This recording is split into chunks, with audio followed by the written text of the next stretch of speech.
and I will resume.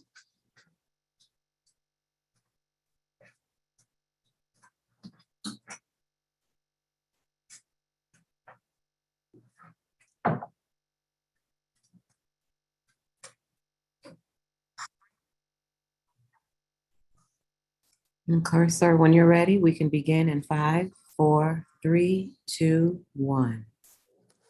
Good afternoon. The time is 12:08 You're p.m. muted. Oh, can you hear me? Okay. Good afternoon. My name is Kenyon McDuffie, Councilmember for Ward 5 and Chair of the Committee on Business and Economic Development. Today is March 21st, 2022. It's 12:08 p.m. and we are reconvening this hearing virtually via Zoom. It's being streamed live on YouTube as well.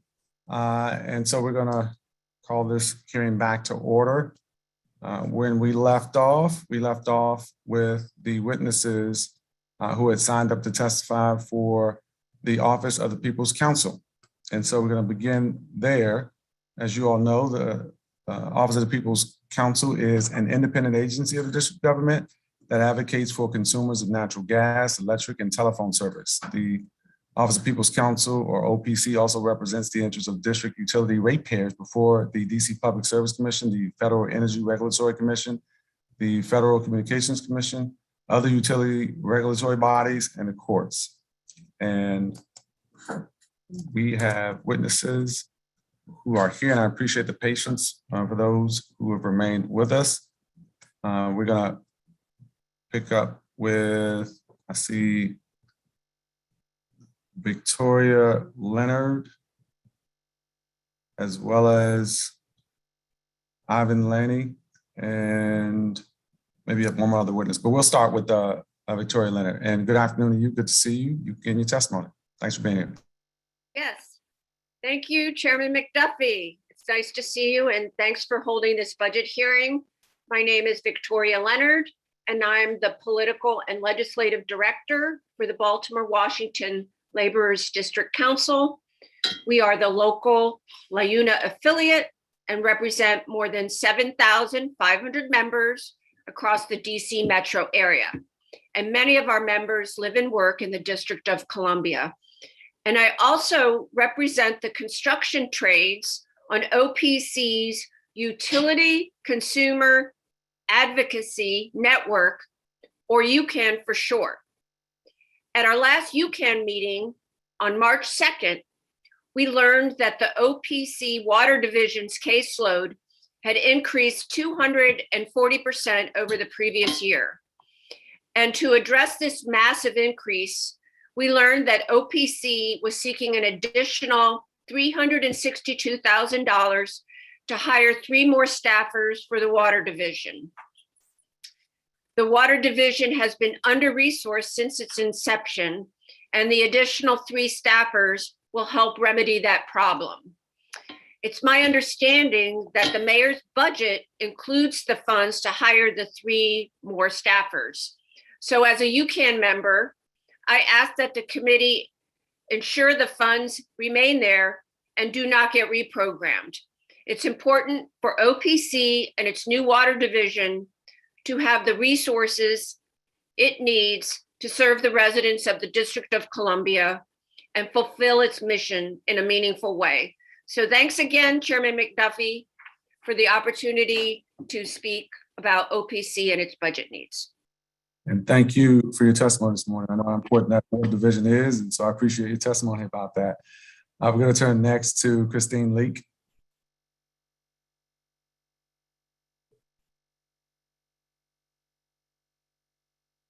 Give her a moment to.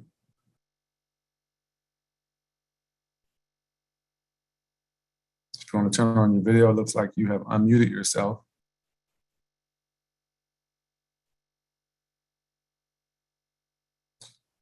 I'm not sure if you have any difficulties with your audio, but we can't hear you if you are indeed speaking.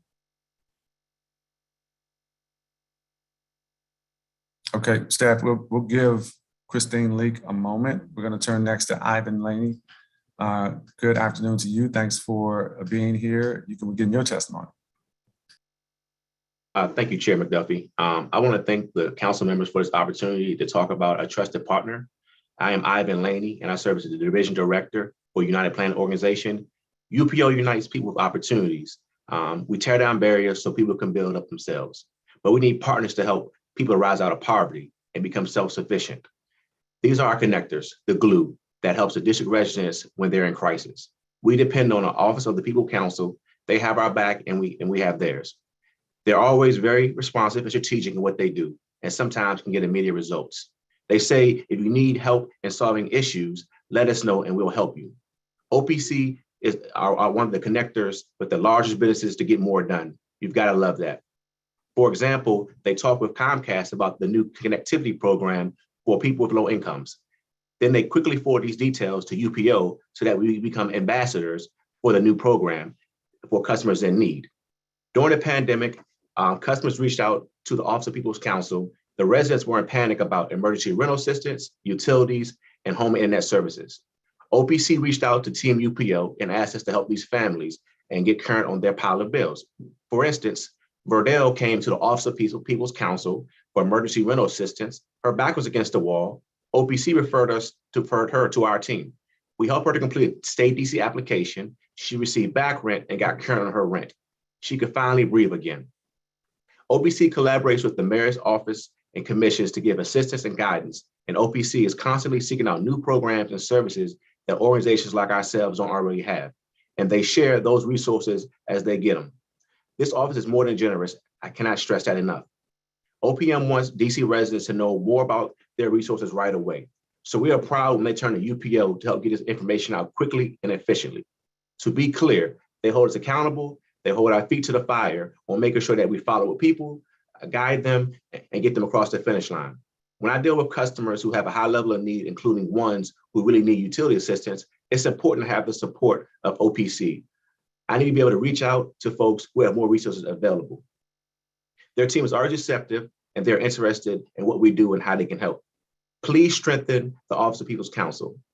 Every day, UPO is on the front lines, helping others who can't afford their utilities. We need OPC to have our back. Thank you, Chair McDuffie and council members. Thank you for your testimony this morning. We really appreciate it. We're going to turn next to see if Christine Leak is able to testify. I see you have your hand up. If you're able to take yourself off mute, turn on your video, we're happy to hear your testimony.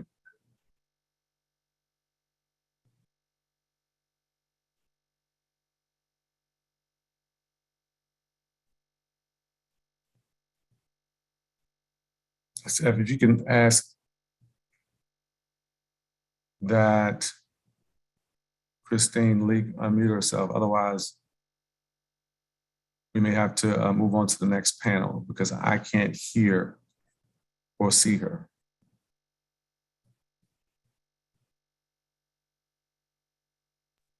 You can proceed, sir. Okay, thanks. We'll try to work that out. We do see that you are a panelist, Christine Leak, but I can't hear or see you, so we'll try to work out those technical difficulties. In the meantime, we're going to move on to the next panel for the Department of Insurance, Securities, and Banking. And the Department of Securities, Insurance, and Banking, or DSB, has a mission to protect consumers in the district by providing equitable, thorough, efficient, and prompt regulatory supervision of financial services companies, firms, and individuals operating in DC. DSB also aims to develop and improve market conditions and to attract and retain financial service firms in the District of Columbia.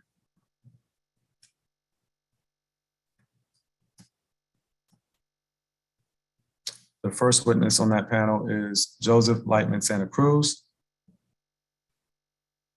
And good afternoon to you. Good to see you. You can begin your testimony. Thank you. Good afternoon, Mr. Chairperson and members of the committee. My name is Joseph Lightman Santa Cruz. I have the honor and pleasure of being the CEO and Executive Director of the Washington, D.C.-based nonprofit Capital Area Asset Builders, better known as CAB. Today, it's my honor to provide testimony before the committee regarding the partnerships that CAB has with the Department of Insurance, Securities, and Banking, and in full support of the proposed fiscal year 23 budget for Disney. First of all, Councilmember McDuffie, I was watching the event that you and Mayor Bowser had about the legacy investments, and the two partnerships that CAB has with Disney are 100% in full alignment with that initiative. This is, as you stated, a hand up approach, not a hand down. And I always like to say that raising awareness of the earned income tax credit and making money available through the DC Opportunity Accounts program is a way for Washington, DC to co-invest with those who are currently low to moderate income Washingtonians who aspire to be wealth creators and to be creating a legacy. So it was extremely exciting to see that event, and I applaud the leadership on that component. My personal aspiration would be that folks who graduate from the DC Opportunity Accounts program eventually make it into the Legacy Investment Fund so that they can become proud business owners of the properties where their business resides in the District of Columbia. Specifically, Councilmember McDuffie, with regard to our partnerships with DSB, everything that we do is directly addressing and minimizing the racial wealth gap. We have currently 2 strong partnerships with DISB, and we applaud the leadership of Commissioner Woods to ensure that every Washingtonian has access to an opportunity to achieve financial stability and long-term prosperity. Very briefly, in my written testimony, I expanded on the following 2 components, but sharing with you how DSB and CAB are currently partnering primarily for the benefit of low and moderate income Black and Brown Washingtonians. With regard to the earned income tax credit, through DSB, we have a relationship where they are financially providing assistance to CAB, and then we translate that into raising awareness of the earned income tax credit. EITC for the last 4+ decades has been considered the most effective public policy tool to keep people out of poverty and to lift them economically. I applaud the DC Council's decision last year to gradually meet 100% match of the federal EITC for the state level EITC. So thank you for that proactive leadership. We continue to see that a great number of Washingtonians, over 46,000 last year, benefited directly from the EITC. We celebrate this. However, primarily in wards 4, 5, 7, and 8, CAB estimates that we have another 20,000 EITC eligible families who are leaving more than $40 million of their money on the table. And all we need to do is to ensure that they file a tax form with the IRS, with OTR, so that they can claim the EITC both at the federal and at the DC level. With regard to the DC Opportunity Accounts program, Councilman McDuffie, we're extremely proud to share with you as we have been partnering with DSB over the last fiscal year. And we're really excited to see another year in FY23. As of 2 weeks ago, more than 410 Washingtonians have set up accounts. More than $410,000 have been saved by the participating Washingtonians. And this program has put more than $1.5 million directly into the pockets of low-income Washingtonians. So we appreciate the council's and your specific leadership and Mayor Bowser's decision to continue to have this program. And we kindly request that you support DSB's budget for FY23, and personally requesting if more funding can be made available to directly financially empower Washingtonians. It's a direct investment in everybody's well-being. I thank you for the opportunity to provide testimony and look forward to answering any questions you may have. And thank you for your testimony this afternoon. We really appreciate it. We're going to turn next to Marianne Siegel. Hello, my name is Darren Snell. I'm here to provide testimony on behalf of Marion Siegel. Can you hear me? We can hear you, thanks. Okay, Great. great. Testimony. Oh, thank you very much. So we support the hard work of DSB to ensure that DC residents can access and preserve resources. Our foreclosure prevention work has been a very important and successful program funded by DSB to ensure that homeowners in DC have the resources they need to prevent foreclosure. The majority of our clients are Black and Brown homeowners in wards 4, 5, 7, and 8. These are long-term DC residents who are at risk of losing their equity in DC, and most of them, well, actually about a third are actually seniors. We have a number of components to ensure homeowners are able to prevent foreclosure. For starters, housing counselors are in every court hearing with the full support of the judiciary, who have found our work invaluable to ensure homeowners have access to the resources they need. We participate in dispute mediations to support homeowners in preparing and presenting their situation. We also conduct extensive outreach so DC homeowners know where to turn for foreclosure prevention assistance. Marion Siegel is actually a part of the judicial foreclosure working group. She informs attorneys who represent both lenders and homeowners and the judges who hear cases about what we are seeing and about resources that are available. All parties have found HCS participation in the judicial process essential to ensure that homeowners have a viable chance of resolution, as homeowners working with housing counselors have a higher rate at finding a solution to prevent foreclosure. Clients served through this program are often those who have had a temporary emergency and simply need counseling and temporary support to get them back on track.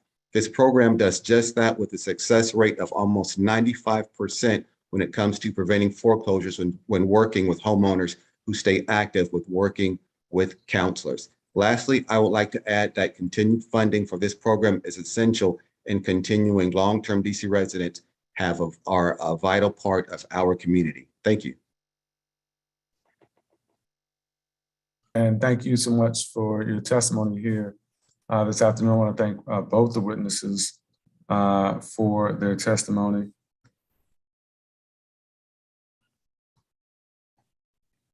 I'm going to turn next to, is Mr. Syndrome already on as a panelist, staff?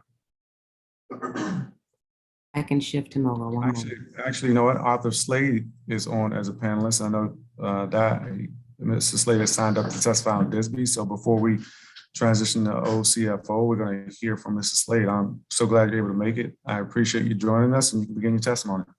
Thank you. Good morning, Chairperson McDuffie and members of the committee. My name is Arthur Slade, Vice President and Shop Steward of ASME Local 2743. Today, I'm here to testify at this DSB budget oversight hearing on behalf of the union members housed within DSB. The COVID-19 pandemic has had a significant impact on the workplace, including the union members of DSB. Over the last several months, the economy has seen a significant increase in goods and services. The inflation rate for the month of February increased to 7.9%. Gas prices have risen significantly, approaching $5 per gallon. Due to budgetary constraints during the pandemic, quality salary increases, QSIs, were frozen. During FY22, DSB experienced the attrition of 5 union FTEs. A listing of the personnel and positions impacted has been included as an addendum to this testimony for your file. DSB currently has approximately 20 FTEs which are vacant, with several career service openings that are collectively bargained positions, which place a higher workload on the current members housed within DSB. In some instances, union members had dual roles within DSB to shore up the workload as a result of these staff deficiencies.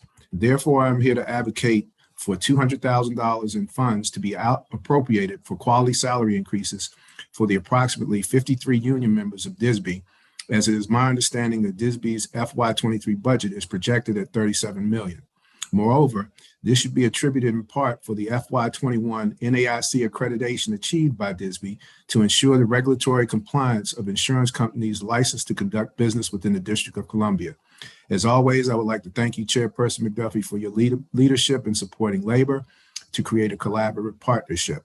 Thank you for allowing the submission of my testimony on behalf of DSB's union members. At this time, I'm available to address any questions or concerns of the committee. Thank you for your testimony, Mr. Slade. Just one question. Have you submitted your written testimony? No, that'll be forthcoming. I'll submit. Perfect. Perfect. Okay. And what's the request specifically? How much is it?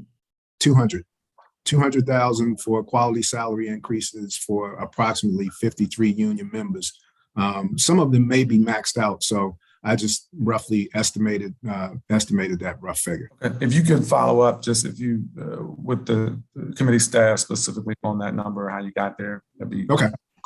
Thank you. No problem. Thank you. The testimony.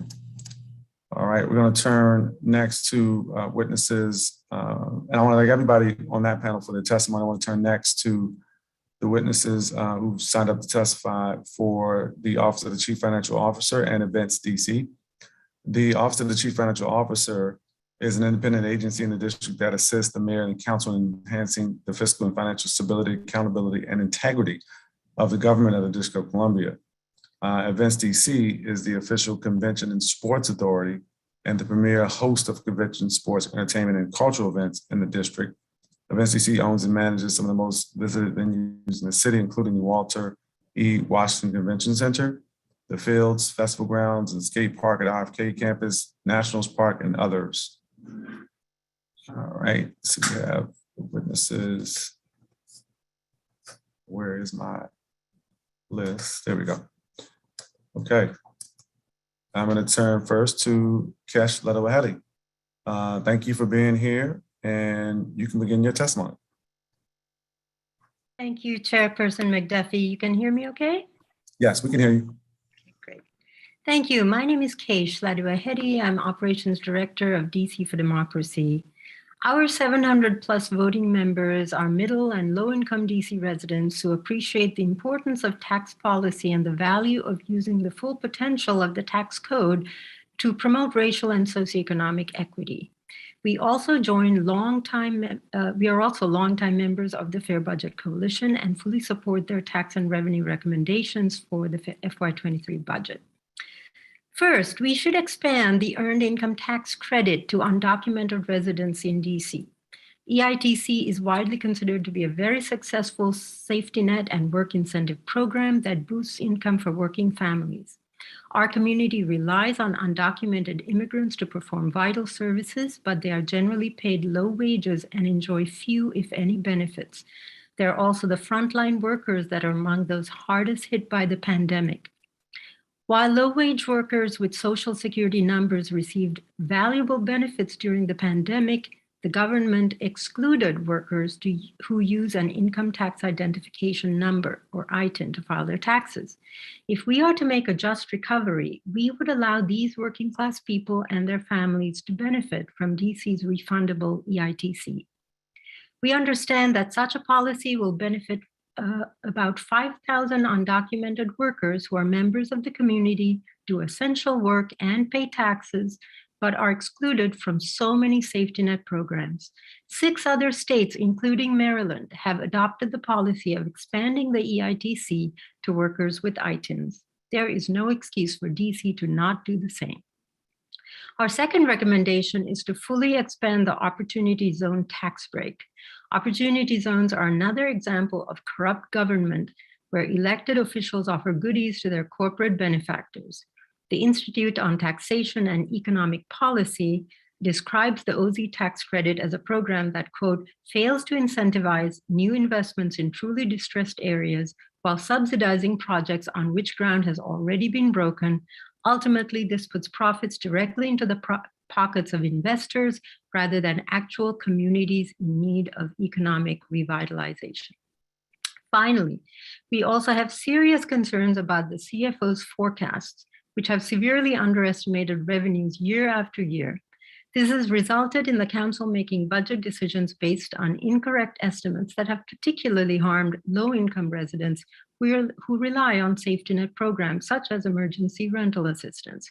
Our confidence in the CFO has been further undermined by the recent egregious error that reduced the FY22 surplus by $392 million. Astoundingly, we have not yet heard a satisfactory explanation. Thank you for the opportunity to testify.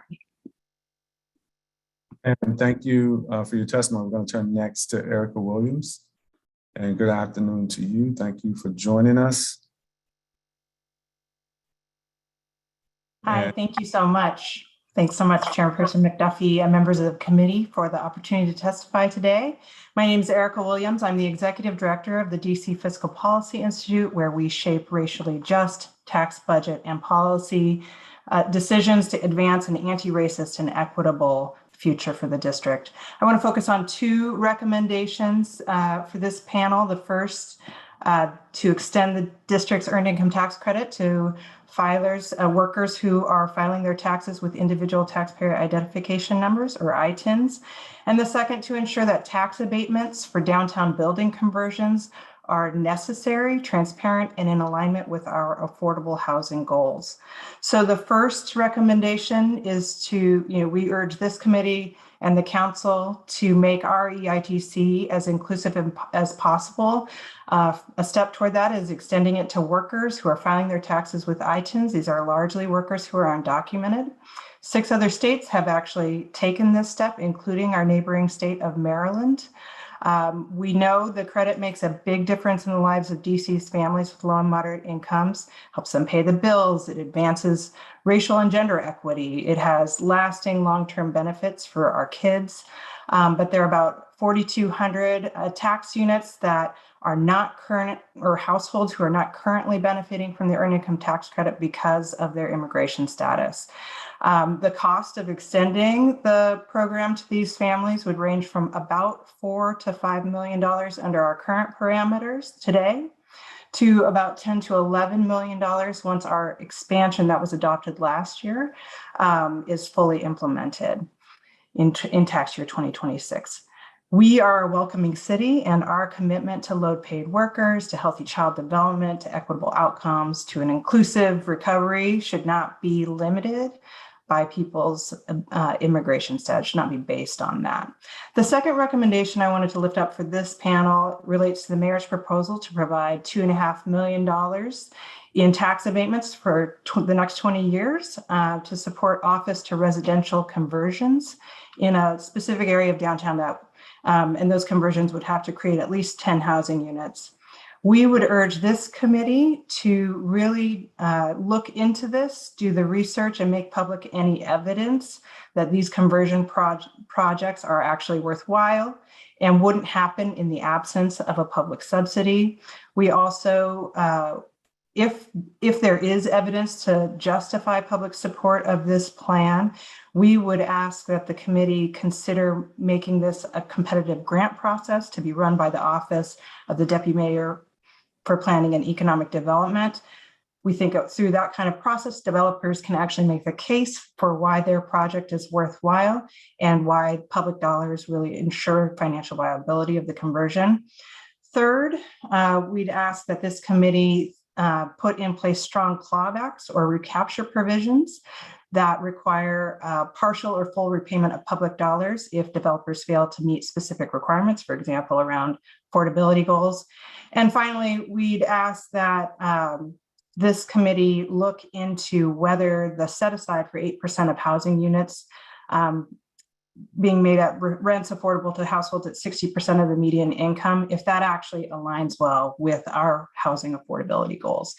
So thank you for the opportunity to testify, and I will stop there. And thank you both for your testimony. Let me just make sure, I don't know if Kesh mentioned it in her testimony, but and maybe you did, I just missed it, but I want to make sure I have the numbers correct. And I know we have your written testimony, Erica, but Kesh, if you, maybe you've already submitted it, but I don't have it in my file. So if you could just make sure that we have it, I'd appreciate it. I'm sorry, I just sent it to Alicia. Okay, all right, great. So how much would the EITC expansion cost in your estimates, and how many people would approximately be covered and benefit by it? So yeah, so there are older estimates from the Institute on Taxation and Economic Policy that showed what Kesh said, which is 5,000 filers who would be eligible. Their current estimate, and I just have preliminary new numbers from them, shows about 4,200. And so, you could think of that as a range. I think it's hard to nail down an exact number. The cost would be around $4 million to $5 million for, if we were to adopt this today. We all know that we're expanding the credit, right, to 100% of the federal. And so at that point, we're looking at an annual cost of about $10 to $11 million a year. Okay, and does that include any cost associated with implementation? How do you all envision assisting folks with filing it, identifying who can get it, getting them the access to the information to know that they would benefit, et cetera? Well, in case you can jump in, but the experience of other states that have done this extension to I-10 filers, is that the administrative costs are pretty low. So New Mexico, for example, did this a couple years ago. In their first year implementation, it was $42,000 to administer the credit to about 10,000 new filers, and then $5,000 in recurring costs every year thereafter. Okay. It's more for bigger states where you're getting the credit out to more people. I do think, there could be room for more of the kinds of grants that Joseph talked about in the last panel, going to groups like CAB to do the outreach that you would need to make sure that people know they're eligible and can claim the credit and know where to go to do that without paying big fees and fines for that. So that piece, just to be clear, that's the piece I was asking about. That's probably not included in what you just estimated. That's not included in what the estimates we gave you. Okay. But we do have precedent, doing that. Sure. I would just add, and thank you, Erica, for having all the estimates handy. I would just add, first of all, I so appreciate the council taking into account undocumented residents in the cash assistance that was given to excluded workers last year. And I do think that the way that the excluded worker assistance was distributed using trusted community organizations is a real model for this kind of thing as well. And I really do appreciate your asking this question, because like so many other benefit programs, we have to figure out a different way of doing things so that we really reach the folks that we're trying to help. Sure. No, I appreciate that. And we can obviously look at how the funds are being administered through the Excluded Workers Fund with the community-based organizations that are working with them. I know in our last performance oversight, we had questions over the events DC on timing. And so we appreciate folks who testified and the extra nudge to make sure that those things are moving along. So obviously that's a model, but I want to make sure we're contemplating all the possible costs associated with doing something like this. I know myself and other members often work together on these types of things in terms of funding it if it's a shared priority, and I imagine this would be one of the shared priorities. So I appreciate your testimony. I think that I already read the description for Events DC. Erica, I think you wanted to testify on that too. So now would be the time. And in case if you want to testify on that as well, feel free to, but we'll Erica first. Great, thanks so much. So our third recommendation, and it's in the written testimony, obviously, that we submitted, is to fulfill the request for the remaining $160 million in pandemic relief for excluded workers who have been denied unemployment benefits and federal stimulus payments over the course of this crisis. We know that due to a long history of structural racism, occupational segregation, discrimination, that Black and Brown workers and women are disproportionately likely to work in industries hit hardest by the pandemic here in the district, leisure and hospitality. This sector is definitely recovering, but we're still down by about 20,000 jobs since December 2019. And many Black and Brown workers, including many from this community of excluded workers, folks who are excluded from unemployment and other forms of assistance, are going to continue to face joblessness, are in this industry and are going to continue to face joblessness and economic hardship in what is an ongoing and prolonged recession for them. Last year, as you know, the Coalition of DC's Excluded Workers called for $200 million in cash assistance. We do appreciate and thank this committee and the council for advancing what was advanced, the 41 million. And we'd like to urge the council to find the additional 160 million in FY 2023. We were disappointed that there was nothing in the mayor's budget on this front. In addition to relief, we also urge the committee and the council to ensure a sustained approach to the DC CARES program so that payments are planned, processed, delivered in a timely and efficient manner, and to explore what our long-term solutions are to permanently including excluded workers in our income support policies and programs, and to be guided by the workers themselves in those efforts. We know there are examples out there. Excluded workers have really languished in this economic crisis and have yet to feel the recovery. And we are afraid that they and their families are going to fall farther behind if we don't act now. So thank you for the opportunity to bring that last piece of my testimony in. You bet. I appreciate you providing it. I want to go back to, I probably should have asked this question, but in your testimony about the OCFO, you talk about the Office of Residential Conversion tax abatement, and you asked the committee to study whether a tax abatement versus a direct grant is warranted. In terms of the actual concerns specifically around that process, I want to give you an opportunity just to maybe expound on it a bit, because I'd like to hear about the concerns with the provision of a tax abatement to incentivize development of affordable housing in converted downtown office buildings from you. It's something that's been widely discussed over the years, even pre-pandemic, frankly.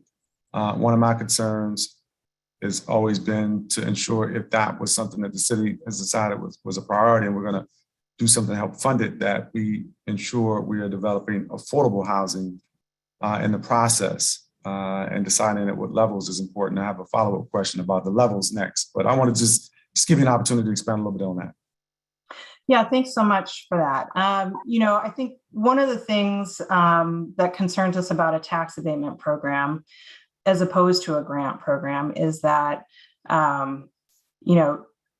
the companies that are going to be most ready to take a tax abatement are probably those that are already likely to move ahead with the activity. And so it sort of begs the question of whether you really need the abatement or not. And it could be that in this case, you really do need the abatements, maybe not, but we think it's worth looking into. Also just worth looking into whether now is the time and it's worthwhile. There's an Urban Land Institute report that the executive commissioned looking at how to revitalize downtown. And they say that the highest and best use of commercial property in the downtown district is actually commercial use, that there are barriers to using it as residential property. And that even though it might be worthwhile to consider one-off or one-time sort of conversions, that their recommendation was that the district not move to do big sweeping changes to incentivize a bunch of conversions to rental property. And especially, we're in the middle of hopefully a lasting reopening where it might be possible to get businesses, organizations back into buildings and to open up. So I think there's a question there about, like, is this worthwhile? And then there's a question about whether this is the right way to carry it forward. Okay. Yeah. And then you also mentioned, commissioning some sort of study about the 60% threshold.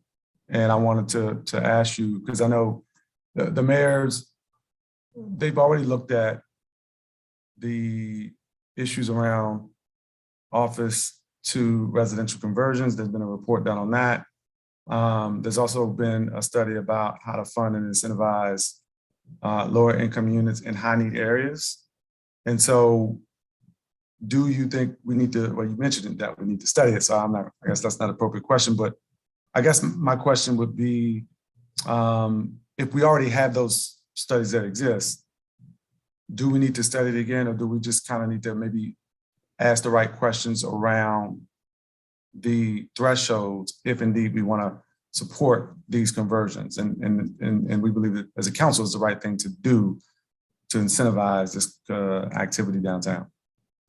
Yeah, thanks for that. I don't know that we need a brand new study. I think you can, drawing on what's out there is a worthwhile thing to do.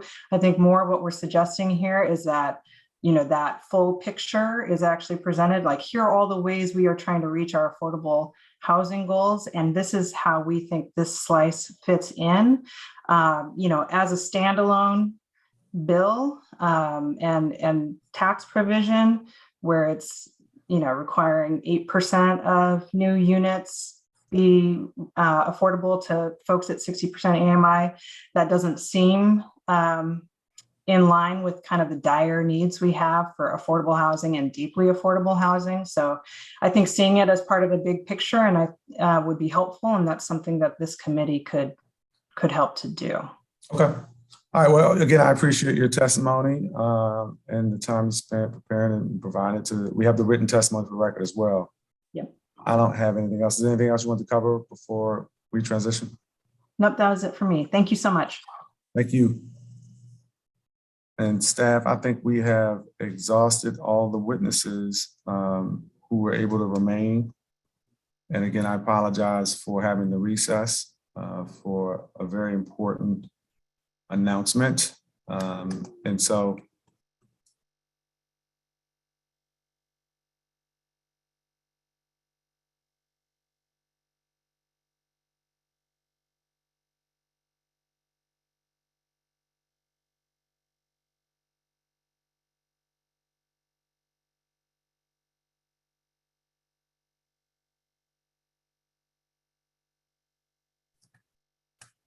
just wanted to take a moment to make sure we didn't have any other witnesses before we close out.